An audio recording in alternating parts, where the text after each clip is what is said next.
வாழ்ந்துட்டு இருக்க ஒரு இயக்கம் அது அதிமுக. ஆனா வீட்டு மக்களுக்காக வாழக்கூடிய ஒரு இயக்கம்னா என்ன? அது திமுக. அதனாலதான் புரட்சி தலைவர் என்ன செஞ்சாரு? தீய சக்தி திமுகவை விரட்டி அடிக்கணும். விரட்டி அடிக்கணும். யாரு? திமுக. அதனால என்ன பண்றாங்க? அம்மா உணவுகளை மூடணும். அம்மா சிமெண்ட் கிடையாது, அம்மா உப்பு கிடையாது. ஏன் சொல்லுங்க? அம்மாவுடைய ஓட்டு வங்கி எங்க இருக்கு? சத்தமா சொல்லுங்க. அம்மாவுடைய ஓட்டு வங்கி எங்க இருக்கு? பெண்கள் கிட்ட இருக்கு, உங்ககிட்ட இருக்கு. அந்த ஓட்டு வங்கியை சிதைக்கணும். இந்த ஒரே நோக்கத்துல என்ன பண்ணா வந்தவுடனே அம்மா உணவகத்தை போட்டு உடைக்கிறாங்க. இன்னைக்கு எல்லா திட்டங்களும் நிறுத்திட்டாங்க. கிராமப்புறத்துல இருக்கிற பெண்களுக்கு வெளியில ஆடு மாடுகளை கொடுத்தோம். இன்னைக்கு திமுக வந்து 42 மாசம் முடிஞ்சு 43வது மாசம் வைக்குது. ஏதாவது ஒரு நல்ல காரியம் பண்ணானா? மகளிர் உரிமை தொகை சொன்னா ஒத்தையா கொடுத்து கத்தையா எழுதுறான். என்ன எழுதுறான்? கரண்ட் பில் ஏறி போச்சு, சாதாரணமா ஏறி போயிருக்கு 52%. 52% கரண்ட் பில் ஏறினா ஏழை எளிய நடுத்தர மக்கள் என்ன பண்ணுவாங்க? யோசிச்சு பாருங்க. வரி 100-150%. குப்பைக்கு கூட வரி போட்டு இந்த குப்பை ஆட்சி எதையும் விட்டு வைக்கல. கண்டிப்பா பெண்களுக்கு பாதுகாப்பு இல்ல. ஒரு நாடு நல்லா இருக்கு, ஒரு மாநிலம் நல்லா இருக்குன்னா சட்ட ஒழுங்கு தான் முதல்ல கவனமா பாத்துக்கணும். சட்ட ஒழுங்கு சிறப்பா இருந்தா மக்கள் பாதுகாப்பா இருப்பாங்க. ஆனா இங்க என்ன பண்றாங்க? 6 வயசு சிறுமியில இருந்து 60 வயசு மூதாட்டி வரைக்கும் விட்டு வைக்கிறது இல்ல. பாக்குறீங்கல்ல, செய்தியில பாக்குறீங்களா? எல்லா இடங்களும் என்ன பண்றாங்க? பெண்களுக்கு எதிரான குற்றங்கள் என்ன அதிகமா இருக்கு. கூட்டு பாலியல் பலாத்காரங்கள் அதிகமா இருக்கு. வெளியில போகல வேலைக்கு. 6 மணி கிடையாது, 5 மணி கிடையாது, எந்த மணியும் கிடையாது. எல்லா நேரமும் என்ன? டாஸ்மாக். நேரத்தை மீறிய டாஸ்மாக், போதை, கஞ்சா, அபின். இதுதான் இந்த ஆட்சியுடைய சாதனை. ஆனா கேப்ப சொல்வாரு ஸ்டாலின் சூப்பர் முதலமைச்சர் என்றாங்க. இந்த ஆட்சி எதுல சூப்பர்? கஞ்சால சூப்பர்.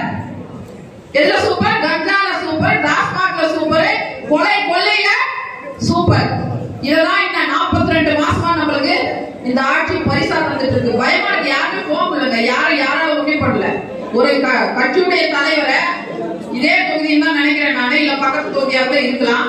அதாவது கிட்டத்தட்ட ஒரு சாயங்கால நேரத்துல மக்கள் நடமாட்டம் இருக்கும் போதே வெட்டி சாய்க்கிறாங்கன்னா ஓட 10 மணிக்கு இதே பெரம்பூர் தொகுதியில தான் ஓட ஒரு இளைஞனை வெட்டி சாய்ச்சாங்க. நேற்று முன்னாள் தான் நினைக்கிறேன் வட சென்னையில தான் கஞ்சா கைப்பற்றினாங்க. 3 பேரை கைது பண்ணாங்க. தொடர்ந்து இந்த ஆட்சியில் என்ன வன்முறைகள் அதிகமா இருக்கு. மக்களுக்கு பாதுகாப்பு இல்ல. போலீஸ் வேலையா செய்யறதில்ல. போலீஸ் யார் கிட்ட இருக்கு? முதலமைச்சர் கீழ இருக்கு. முதலமைச்சர் யார் கிட்ட இருக்காரு? ரவுடி கீழ தான் இருக்காரு. ஏங்க ஒரு கோழி திருநா 1 மணி நேரத்துல கண்டுபிடிச்சிடலாம் போலீஸ். ஒரு சைக்கிள் திருநா 24 மணி நேரத்துல கண்டுபிடிச்சிடலாம். ஆனா கஞ்சா விக்கிறவனை கண்டுபிடிக்க முடியாது. அதனால கஞ்சா விக்கிறத அவன் கட்சிக்காரன் தான் விக்கிறான், அவன் எம்எல்ஏ தான் விக்கிறான், அவன் அனுமதியோட தான் விற்கப்படுது. அது எப்படி நாங்க ஆட்சி போனோட நாங்க கஞ்சா 2.0 சொன்னோமா, 3.0 சொன்னோமா, 4.0 சொன்னோமா, ஆபரேஷன் மின்னல் சொன்னோமா? எதுவுமே இல்லையே. சட்ட ஒழுங்குல தமிழ்நாடு முதலிடம். பெண்கள் பாதுகாப்பு வேலை செய்யணும் தமிழ்நாடு முதலிடம். உள்ளாட்சியா 150 விருதுகள். மருத்துவமா உறுப்பு மாற்று சிகிச்சையில முதலிடம். வேளாண் உற்பத்தியா முதலிடம். மின்சாரத்துறையா முதலிடம். கூட்டுறவுத்துறையா முதலிடம். தொடர்ந்து என்ன விருதுகளை வாங்கணும். பார்த்து வேலை செஞ்சு உங்கள இருக்க ஒருத்தர் இந்த இடத்துக்கு வந்தாதான், அதிகாரத்துக்கு வந்தாதான் உங்க கஷ்டத்தை புரிஞ்சு வேலை செய்வாங்க. ஆனா வந்துருக்கோம் யாரு? வாரிசு அரசியல். ஒரு டிஸ்ட்ரிக்ட்ல ஸ்டாலின், உதயநிதி, இன்பம் நிதி மட்டும் இல்ல, ஒவ்வொரு மாவட்டத்திலும் என்ன கிட்டத்தட்ட 23 வாரிசுகள் என்ன திமுக இருக்கான். எவனுமே வெளியே வரதில்ல. ஏசியில உட்கார்ந்து ஆட்சி நடத்துற எப்படி மக்களுக்கு பாதுகாப்பு கிடைக்கும்? உங்க வழி எப்படி தெரியும்? வேதனை எப்படி தெரியும்? மக்கள் தன் குடும்பத்துக்காகவும் தன் பிள்ளைகளுக்காகவும் வாழக்கூடிய இந்த இயக்கம் திமுக. வருகின்ற தேர்தலில் நம்ம என்ன பண்ணணும்? விரட்டி அடிக்கணும். சத்தமா சொல்லுங்க. விரட்டி அடிக்கணும். ஓட விரட்டணும். வாழ்ந்து மக்களுக்காக மடிந்து ஒரு தலைவி மக்களுக்காக வாழ்ந்து மக்களுக்காக மடிந்து இன்னைக்கு ஒரு சாமானியர் எடப்பாடியா இருக்கின்ற இந்த கட்சி இருக்கு. அப்ப என்ன காரணம்? அம்மாவுடைய ஆன்மா தீர்மானம் பண்ணிடுச்சு. எத்தனையோ அதிகாரிகள் பணத்தை வச்சு கைப்பற்றணும்னு பார்த்தாங்க, அதிகாரத்தை வச்சு கைப்பற்றணும்னு பார்த்தாங்க. ஆனா முடிஞ்சுதா? நமக்கு மேல ஒரு சக்தி இருக்கு. என்ன சக்தி அது? புரட்சி தலைவருடைய ஆத்மா, அம்மாவுடைய ஆத்மா. அது உங்களை போல ஒருத்தருக்கு தான் கொடுத்துச்சு. இன்ன வரைக்கும் யாரும் அசைக்க முடியல. எந்த இடத்துக்குனாலும் எடப்பாடியார் 23 வகையான பொருளை கொடுத்து, கருப்பை கொடுத்து 2500 ரூபாய் பணத்தை கொடுத்தாரு.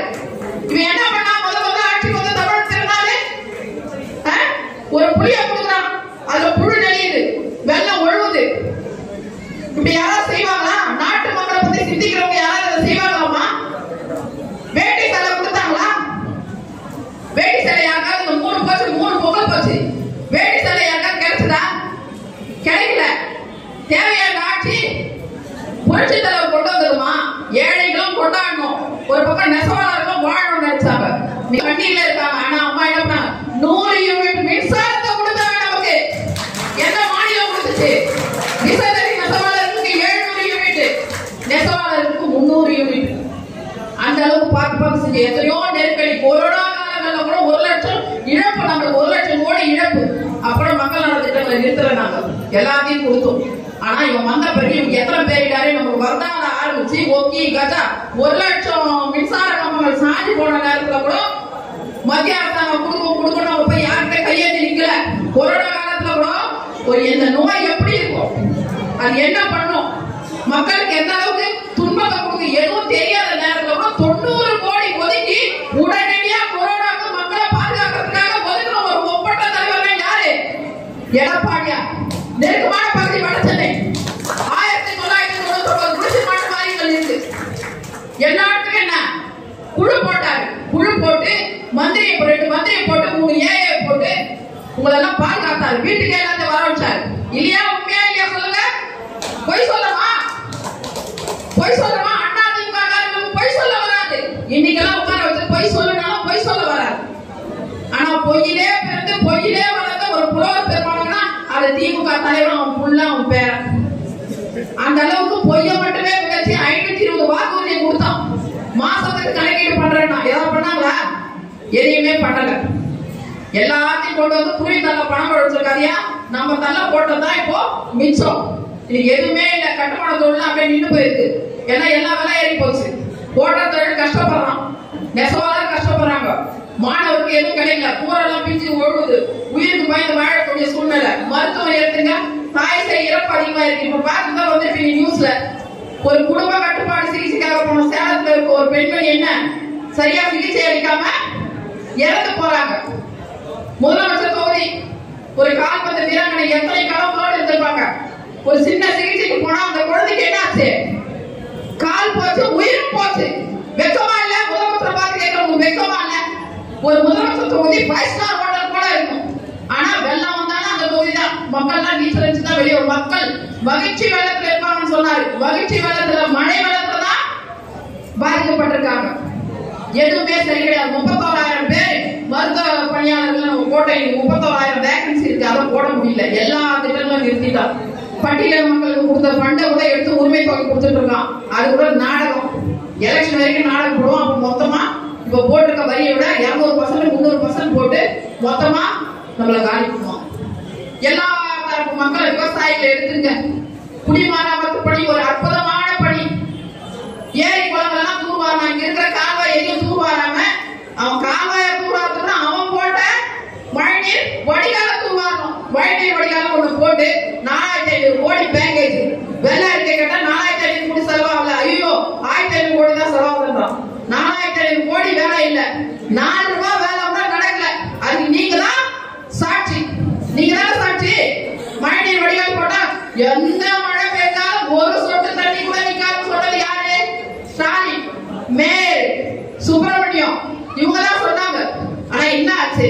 மழைநீர் வடிகால்லாம் அதுக்கு முதல்ல தூவாங்க. கமிஷனுக்கு ஆசைப்பட்டு அனுபவம் இல்லாதவங்கிட்ட கொடுத்து எங்க எதை கனெக்ட் பண்ண தெரியாம என்ன மீனவ கிராமங்கள்லாம் பாதிக்கப்படிச்சு என்ன கலந்து அந்த அளவுக்கு மழைநீர் வடிகால்ல நம்ம வேதனையெல்லாம் பார்த்தோம். சாதனம் இந்த ஆட்சியில ஒண்ணு இல்லமா. அதான் மருத்துவத்துறையில இன்னைக்கு ஒரு ஹாஸ்பிட்டல் இருக்க டாக்டருக்கும் பாதுகாப்பு இல்ல, அங்க போற பேஷண்ட்டுக்கும் பாதுகாப்பு இல்ல, மக்களுக்கும் பாதுகாப்பு இல்ல, எதுவுமே இல்ல. எதுவும் இல்லாத ஆட்சி தேவையா? தேவையா? சொல்லுங்க, எவ்வளவு மார்க் போடலாம் திமுக ஆட்சிக்கு? முட்டை முட்டை எவ்வளவு போடணும்? முட்டை. உள்ள நரிக்காரங்க, உள்ள நரி. நரி என்ன பண்ணும் தெரியுமா? நேருக்கு நேர் போதாது, நேருக்கு நேர் போதாது, ஆசாசியா பேசும். காக்காவை பார்த்து என்ன சொல்லும்? நீ ரொம்ப அழகா இருக்க, ஒரு பாட்டு பாடணும். அது அப்படியே வாங்கி போய் ஒரு பாட்டு பாட வடை எடுத்து ஓடிடும். அது மாதிரி மக்கள் கிட்ட இருக்கிற ஓட்ட வேட்டையான திமுக. அந்த மாதிரி ஓட்ட வேட்டையான திமுக, அந்த மாதிரி குள்ள நெறிக்காரன். ஆனா அண்ணா திமுக தெரியாதுங்க. ஒருத்த சவாலுக்கு வா சவாலுக்கு வாங்கிட்டு இருக்கான். நேற்று பெய்த மழையில பூத்த காலம் உதயநிதி. என்ன அனுபவம் இருக்கு? உன் அப்பனுக்கு புளியா பார்த்த தவிர வேற என்ன அனுபவம் உங்ககிட்ட இருக்கு? 50 வருட தவம், 50 வருட அனுபவம். ஒரு சின்ன பிரச்சனை வந்து எவ்வளவு பிரச்சனைகளை கடந்து வந்திருப்பாரு. ஒரு கிளை செயலாளர் பொது செயலாளர் வந்திருக்கா, சாதாரணமா வந்திருப்பாரு. நீங்க சொல்லுங்கம்மா, எவ்வளவு ஏற்றங்கள், எவ்வளவு பிரச்சனைகள், எவ்வளவு வேதனைகள், வலிகள், நெருக்கடிகள். இந்த நிமிஷம் வரைக்கும் அவர் போராடிட்டு இருக்காரு. இந்த நிமிஷம் வரைக்கும் போராடிட்டு இருக்காரு.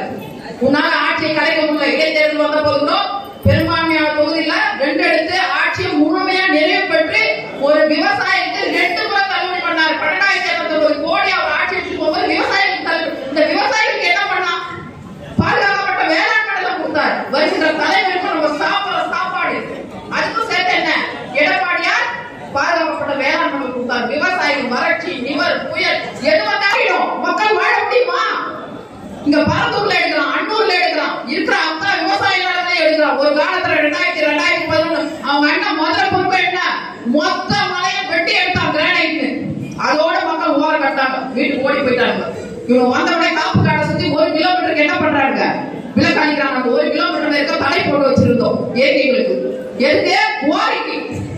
அப்படி இயற்கை வளங்களை சூறையாடணும், மனித வளங்களை சூறையாடணும், மக்களை சூறையாடணும், ஓட்ட வேட்டையாடணும். இப்படிப்பட்ட ஆட்சி நமக்கு தேவையா?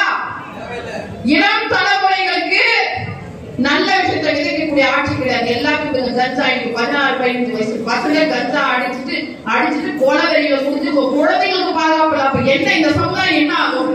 இளைய தலைமுறை இந்த மாதிரி போனா, மாணவ சமுதாயம், ஸ்கூல்ல படிக்கிற பசங்க, காலேஜ்ல படிக்கிற பசங்க இந்த மாதிரி போனா ஒரு சமுதாயமே அழிஞ்சு போயிடுங்க. ஒரு சமுதாயம் அழிஞ்சு போயிடும். ஒட்டுமொத்த இந்தியாவுக்கு தமிழ்நாடு எடுத்துக்காட்டா இருக்கு.